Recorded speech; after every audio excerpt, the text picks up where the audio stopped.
Сәлеметсіздер ме балалар? Бүгінгі сабаққа қош келдіңіздер. Бүгін біз сіздермен 66-шы сабақ тыйым сөздер тақырыбын өтетін боламыз.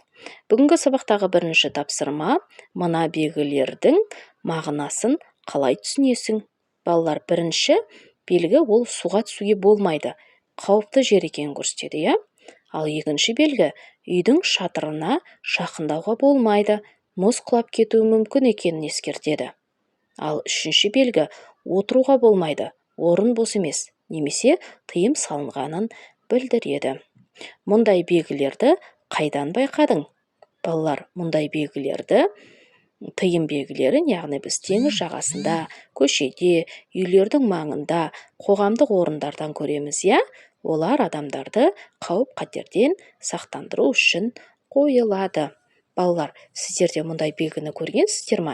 Егер де көрген болсаңыздар, мұндай белгіге жіті назар аударғандарыңыз жөн. Бұл белгілер сіздердің қауіпсіздіктеріңіз үшін жасалған.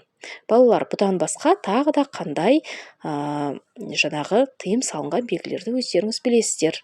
Білсеңіздер, жаза кетсеңіздер болады. Келесі тыйым белгілері қауіпті қатерден, ерсі қимылдан сақтандырады. Яғни балалар, осы бір сөзді жандарыңызда сақтағандарыңыз абзал. Яғни тыйым белгілері ол бекерден бекер қойылмайды. Ол белгілі бір сақтық шараларын жасау үшін қолданылады. Білгенің жөн, тыйым сөздер ежелден келе жатқан үлгі, өнеге, ақыл кеңес. Мысалы, табалдырықты баспа, үйге қарай жүгірме. Екінші тапсырма түсініп оқы. Әжемнің өзі бір мектеп. Жүзіне бүгін түсті әжім, ал менің өңім тұр көктеп. Алғашқы менің ұстазым, әжемнің өзі бір мектеп. Ырымға қазақ бай халық, содан да елден ерек біз. Адам бар үйді айналып, жүгірме дейді себепсіз. Ниетің болса болғаны, ісінде әрбір бар үлгі. Ырымға жаман олдағы, таянба дейді жағыңды. Ақылын тағы бастайды, есейдік десек біз енді, одан да тыйып тастайды, отырсаң құшып тізеңді. Жаманнан мені тыйғасын, жүремін ылғи құрмет деп, үйреткен әдеп ибасын, әжемнің өзі бір мектеп. Өлең авторы Жасұлан Серік. Өлеңдегі әдеп иба деген сыпайылық деген мағынаны береді. Үшінші тапсырма, өлеңдегі тыйым сөздерді оқып бер. Балалар, өлеңдегі тыйым сөздер адам бар үйді айналып жүгірме дейді себепсіз деген, е? Және де таянба дейді жағыңды деген сөздер өлеңдегі тыйым сөздер болып табылады. Тыйым сөздерді толықтырып жаз. Төртінші тапсырма. Тамақты сораптап ішпе, нанды жерге шашпа, тісіңді сақырлатпа.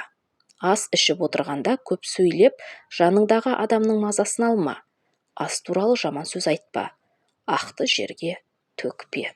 Мінекей балалар, қазақ ата-бабаларымыз осындай тыйым сөздер бізге қалдырып кеткен екен, е? Қорытындыла. Бесінші тапсырма, тыйым сөздер сені неге үйретеді? Балалар, тыйым сөздер бізді әдепті, тәртіпті болуға және қауіптен сақтануға үйретеді. Олар үлкенді сыйлауға, жаман қылық жасамауға, жақсы мінез қалыптастыруға көмектеседі. Тыйым сөздер арқылы ата-бабамыз дұрыс өмір сүру жолын көрсеткен. Үй жұмысы отпен ойнама деген тыйым сөзді сурет арқылы бейнеле. Мінекей балалар, сіздер отпен ойнама деген тыйым сөзді сурет арқылы оттың суретін салып, одан кейін оны дөңгелектеп, үстінен сызып қойсаңыздар, бұл отпен ойнама деген белгіні көрсетеді екен. Астына жазып қойсаңыздар да болады.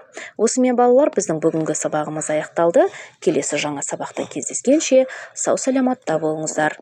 Егер де каналымыз ұнаса лайк басып, сұрақтарыңыз болса комментарий бөліміне жаза өтіңіздер. Міндетті түрде жауап қайтаратын боламын. Арнамызға тіркелмеген болсаңыз, тіркеліп, қоңыраушаны басып қойсаңыз, келесі жаңа сабақты жіберіп алмайсыздар. Олай болса балалар, келесі жаңа сабақта кездескенше сау болыңыздар.